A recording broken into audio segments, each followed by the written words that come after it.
एक बार फिर से स्वागत है बेटा आपका हमारे चैनल लेखांकन विद्यापीठ। एक ऐसा प्लेटफॉर्म जो आपको सारे subject English, social science, science and maths एक ही चैनल के थ्रू प्रोवाइड करा रहा है। The main thing is your success is our motto and I am Ritu Sharma, having 18 plus years of experience in my teaching field. And as you know, we are doing the most interesting and most scoring chapter of physics, that is gravitation. तो already बेटा हम लोग इससे पहले आपको इस chapter की videos provide करवा चुके हैं। आई होप आपने वो वीडियोस देखी है। अगर किसी भी बच्चे ने अभी तक हमारा चैनल सब्सक्राइब नहीं किया है, आज आप फर्स्ट टाइम देख रहे हैं, तो बेटा प्लीज जल्दी से जल्दी हमारे चैनल को सब्सक्राइब कर लीजिए।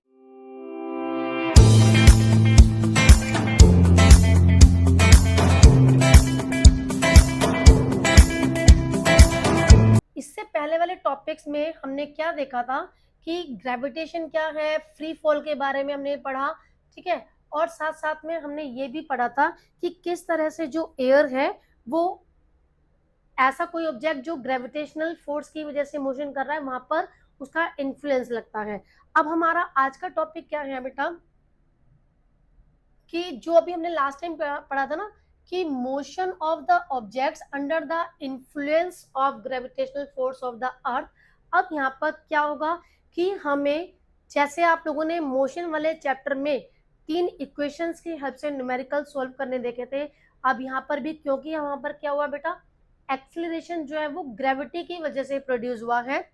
तो फ्री फॉल एंड एक्सीलरेशन जो हमने पढ़ा, एक बार दोबारा से रिकैप्चुलेट कर लेते हैं। During free fall all objects experiences the same acceleration। वहां पर क्या था कि एक्सेलरेशन किसी का कम किसी का ज्यादा हो सकता था, बट यहाँ पर क्या है कि अगर कोई भी ऑब्जेक्ट फ्री फॉल कर रहा है तो क्या होगा, मतलब कि 2 या 2 से ज्यादा अगर ऑब्जेक्ट है हमारे पास फ्री फॉल कर रहे हैं, तो उनके ऊपर जो एक्सेलरेशन काम करेगा ना, जो ड्यू टू ग्रेविटी की वजह से प्रोड्यूस हुआ है, वो सेम होगा रिगार्डलेस ऑफ देयर मास। चाहे कोई ऑब्जेक्ट छोटा है चाहे कोई ऑब्जेक्ट बड़ा है, ठीक है। मतलब कि चाहे वो कुछ ग्राम का है केवल या कुछ किलो का है, दोनों के ऊपर एक्सेलरेशन ड्यू टू ग्रेविटी जो है वो सेम काम करेगी। This was famously demonstrated by Galileo from the leaning tower of Pisa. एक टावर पे खड़े होकर उन्होंने इस चीज को एक्सपेरिमेंट किया 2 बार 3 बार 10 बार, तब जाकर उन्होंने ये हमें फैक्ट बताया।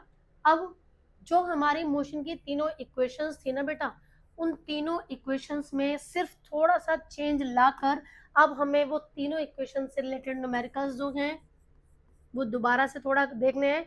Bye replacing acceleration A with G, बस हमें क्या कर देना है, उन इक्वेशंस में जहां पर भी हम लोग स्मॉल ए को यूज कर रहे थे उसकी जगह अब हम लोग क्या यूज करेंगे, स्मॉल जी।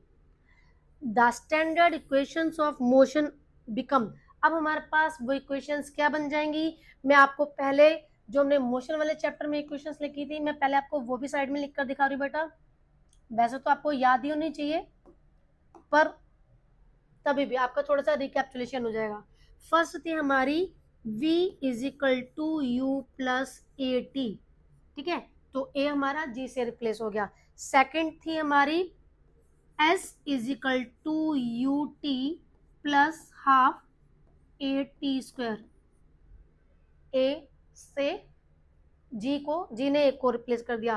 थर्ड थी हमारी v square is equal to you square plus 2as।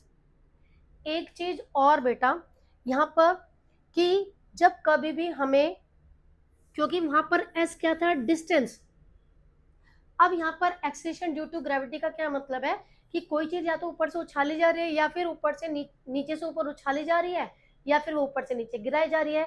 तो इसीलिए यहाँ पर जो एस लेटर है ना बेटा, ये भी थोड़ा सा रिप्लेस कर दिया जाएगा,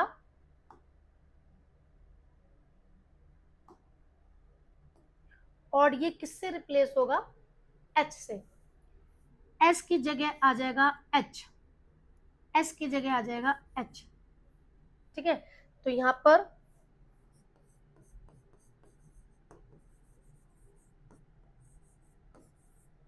बाकी सब चीजें सेम है।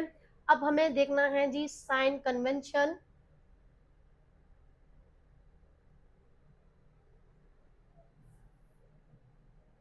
साइन कन्वेंशन देख लेते हैं।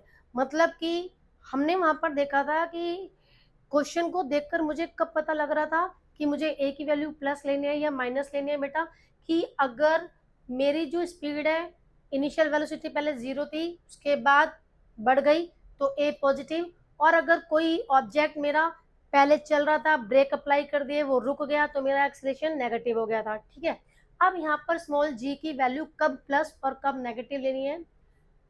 Take g positive when motion is downward, means अगर कोई चीज ऊपर से नीचे की तरफ आ रही है, मतलब कि ग्रेविटी की वजह से वो नीचे आ रही है, तो आपको जी की वैल्यू कैसे लेनी है, पॉजिटिव, और इसके against take g negative when motion is upward, अगर कोई चीज नीचे से ऊपर की तरफ फेंकी जा रही है तो आपको जी की वैल्यू जो है वो पॉजिटिव लेनी है।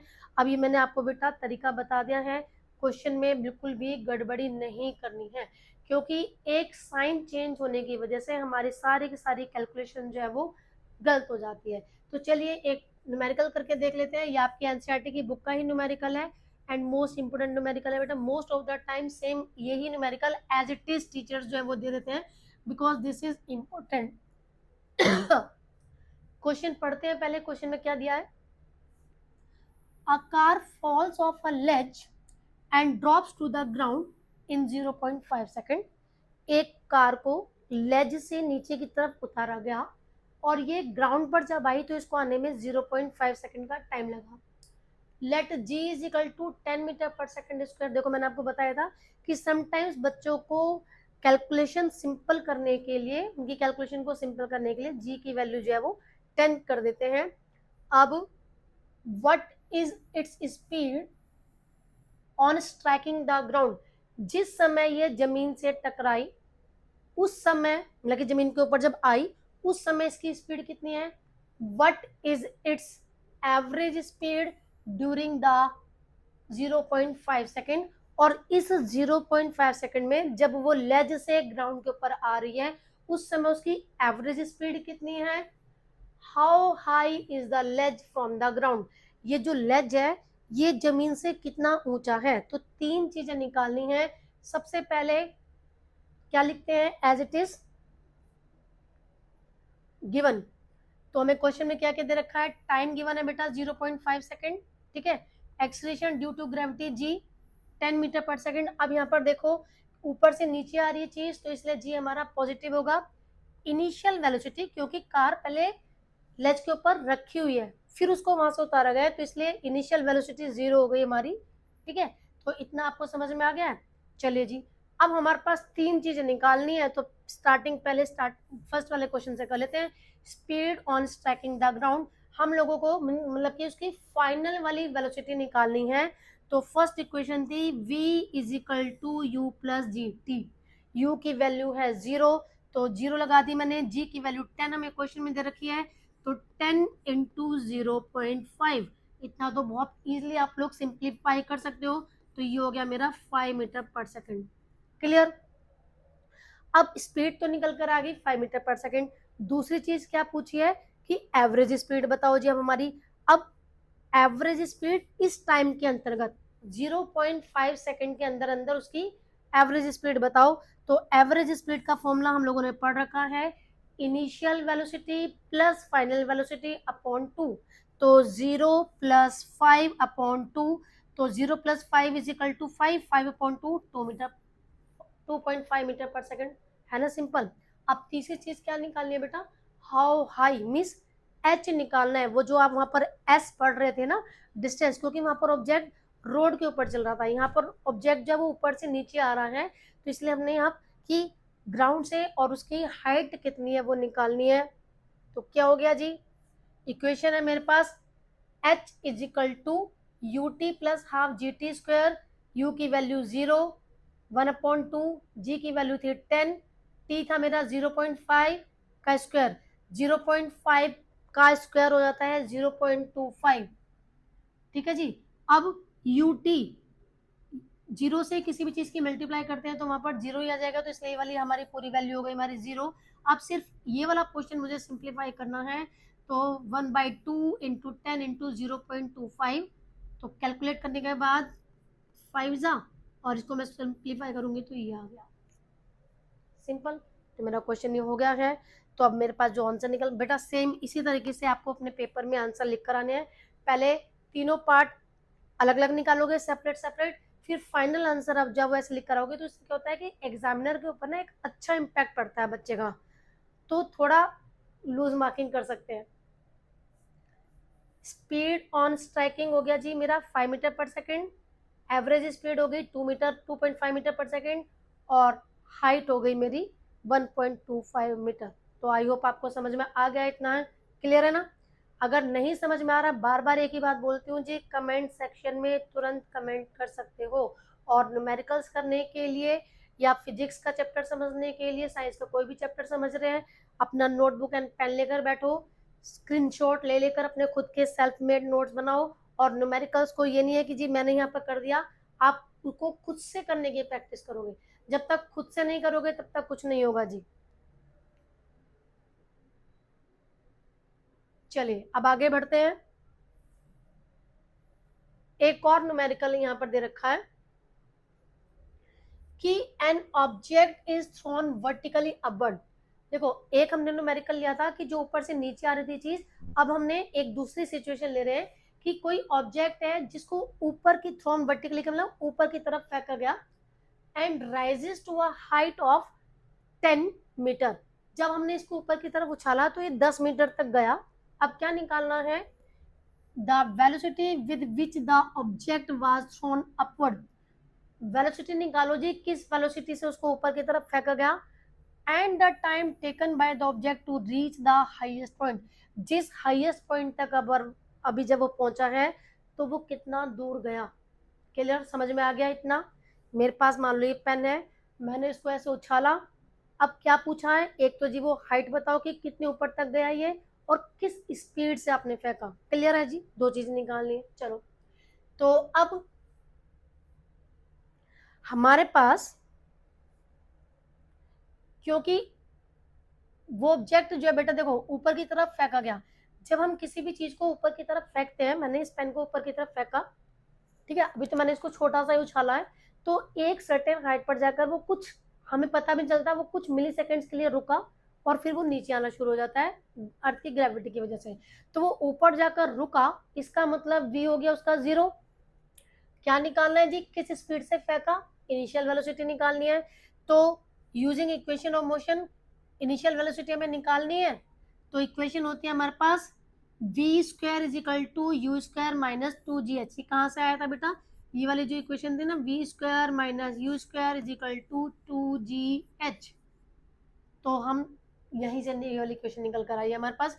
यू जो है इधर हम लेकर चले गए, या जी को इधर लेकर आ गए, subtract because gravity x downward. यहाँ पर माइनस का साइन क्यों लगाया है? क्योंकि हमारा जो ऑब्जेक्ट है वो ग्रेविटी के अगेंस्ट जा रहा है। वैल्यू पुट कर देंगे जी, v की वैल्यू दे रखी है 0, यू स्क्वायर माइनस 2 इंटू 9.8, क्योंकि अब हमें यहाँ पर क्वेश्चन में गिवन नहीं है, ठीक है, तो हमने g की वैल्यू ले ली 9.8, और हमारे पास h हमें ऑलरेडी गिवन था, तो 9.8 को 2 से मल्टीप्लाई किया, फिर हमने उसको 10 से मल्टीप्लाई कर दिया। तो इतना तो कर सकते हो। इतना करने के बाद हमारे पास आ गया you square is equal to 196। अब स्क्वायर का साइन हटाना है तो इसका हम लोग अंडर रूट निकाल देंगे, तो ये आ जाएगा 15 मीटर पर सेकेंड। क्लियर? एक बार चलो कल करके दिखा देती हूँ आपको। V square minus you square is equal to 2gh, ये होता है फॉर्मूला, ठीक है। तो हम अब ये भी लिख सकते हैं जी, V square is equal to you square minus 2gh। Value put कर दी। अच्छा, ये सारा तो बेटा यहाँ पे दे रखा है, हम अननेसेसरी क्यों टाइम वेस्ट करें, सीधा सीधा मैं आपको कैलकुलेशन ही करके दिखा देती हूँ ना। तो ये था हमारे पास कि 0 square is equal to you square minus 2 into 9.8 into 10, ये था मेरे पास। तो यू को मैं इधर लेकर आ गई, 2 मल्टीप्लाई 9.8 इंटू 10, अब 9.8 को 2 से मल्टीप्लाई करो जी,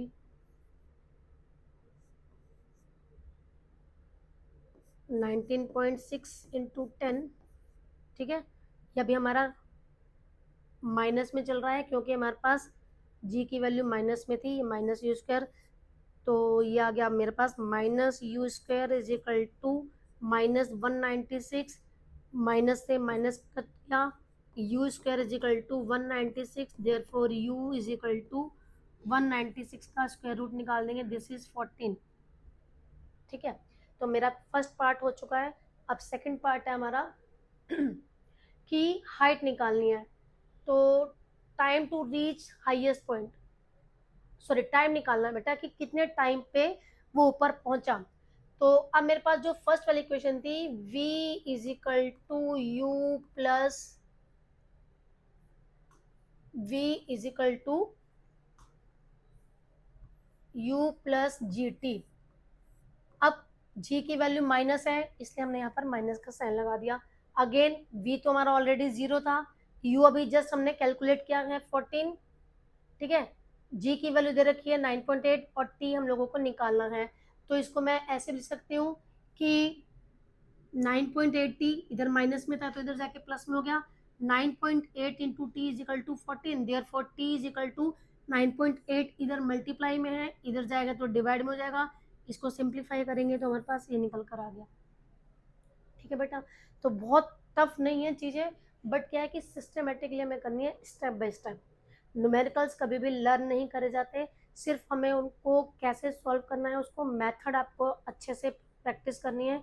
क्योंकि क्या है बेटा, न्यूमेरिकल्स कोई ज़रूरी नहीं है कि मैंने अगर आपको ये दो न्यूमेरिकल्स प्रैक्टिस करवाए तो ये दो ही आपके एग्जाम में आ जाए, किसी भी तरीके से क्वेश्चन घुमा फिरा के आ सकता है। सबसे मेन है आपका गिवन, जो आपको आधे से ज़्यादा चीज़ें समझाने में मदद कर देगा कि आपको क्या फॉर्मूला यहाँ पर अप्लाई करना है, क्योंकि गिवन ही डिसाइड करेगा।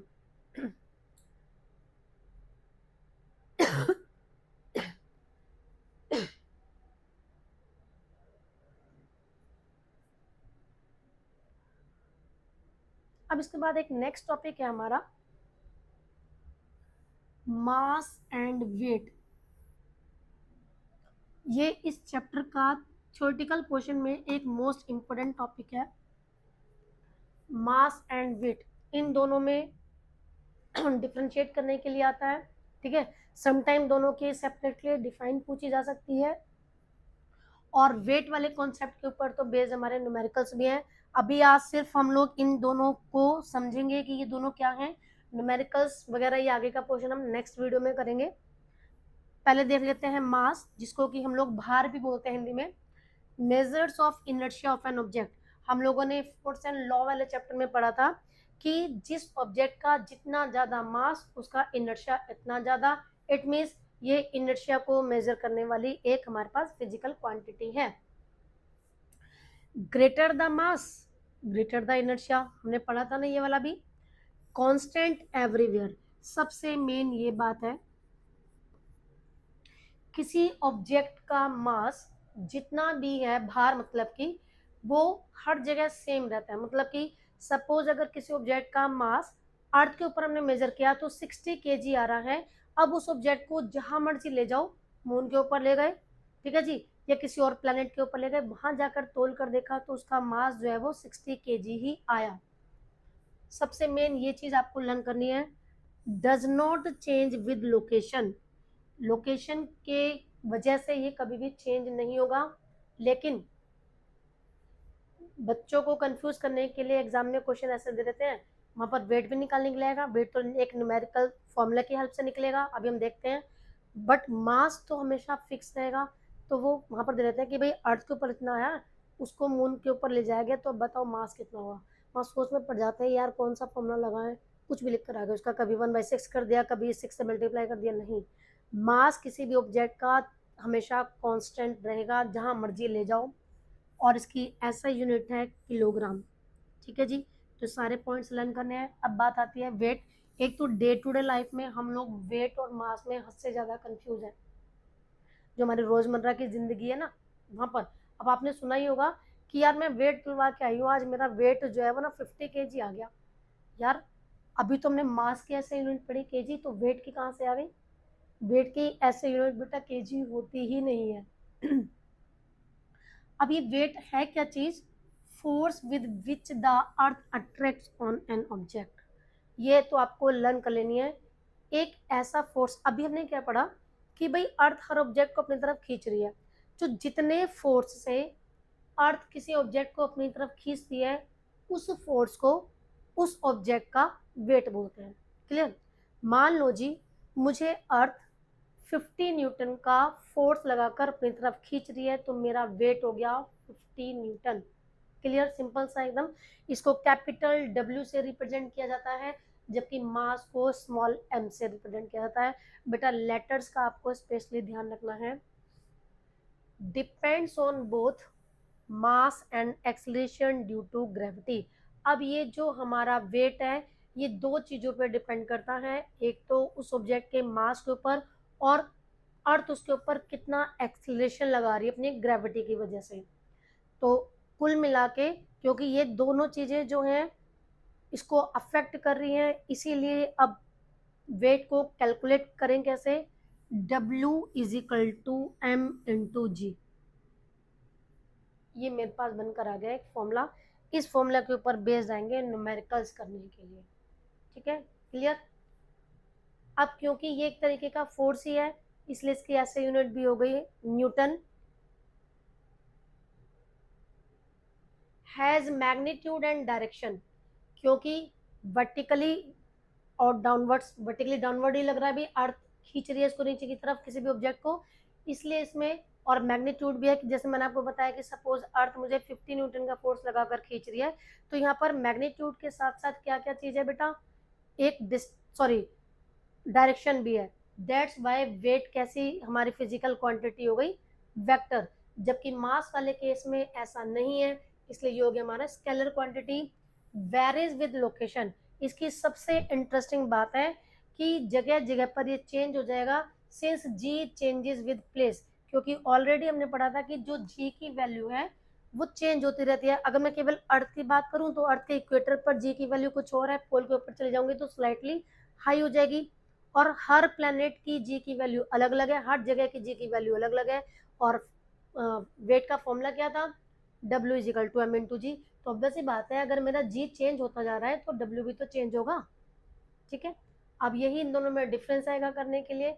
तो डिफरेंस के लिए पहले दोनों की डिफाइन, दोनों की ऐसे यूनिट, ये बताना है कि कौन प्लेस टू प्लेस चेंज होता है, कौन कांस्टेंट रहता है, कौन सी क्वांटिटी स्केलर है, कौन सी क्वांटिटी वेक्टर है। अब इन दोनों जो टॉपिक हमने पढ़े हैं वहां से क्या की पॉइंट निकल कर आए हमारे पास? मास कैसा है? कांस्टेंट, मतलब कि जहां मर्जी चले जाओ फिक्स है। मेजर ऑफ मैटर, किसी भी ऑब्जेक्ट में कितना मैटर है वो मास बता रहा है। लोकेशन इंडिपेंडेंट, जहां मर्जी हो लोकेशन चेंज हो जाए लेकिन मास चेंज नहीं होगा।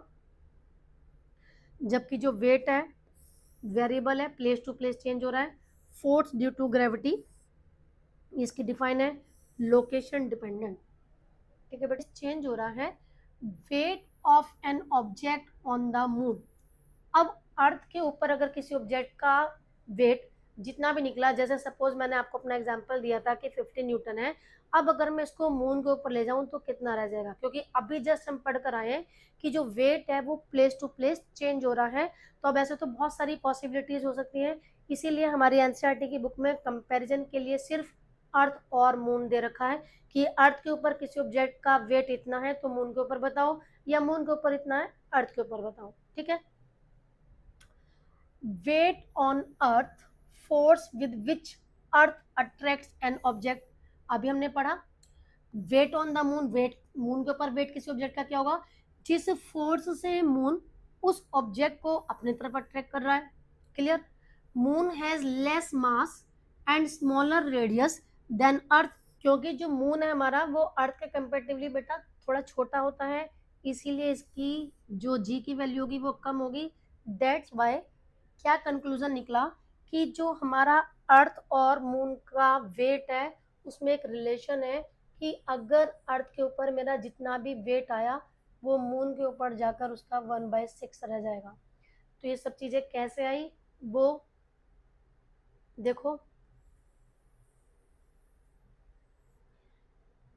हमारे पास अर्थ का मास दे रखा है, एक टेबल दे रखी है आपके एनसीईआरटी की बुक में, वहां पर रेडियस दे रखी है दोनों प्लैनेट्स की, और मास दे रखा है, हमने ये वाले फॉर्मूले में पुट कर लेंगे तो हमारे पास क्या कंक्लूजन, ये सब आपको निकालने की कोई जरूरत नहीं है।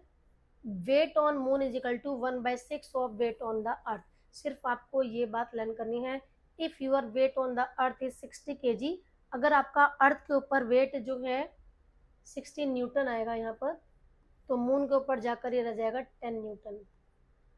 ठीक है, तो आई होप आपको समझ में आ गया होगा बेटा। आज के लिए हम इतना ही करते हैं। अब नेक्स्ट टॉपिक में हम लोग इसके ऊपर बेस्ड कुछ न्यूमेरिकल्स करेंगे और साथ साथ में आगे का जो हमारा फ्लोटेशन वाला टॉपिक है वो करेंगे। तो मिलते हैं नेक्स्ट वीडियो में। वीडियो को लाइक एंड शेयर करना है, प्लस चैनल को सब्सक्राइब करना है।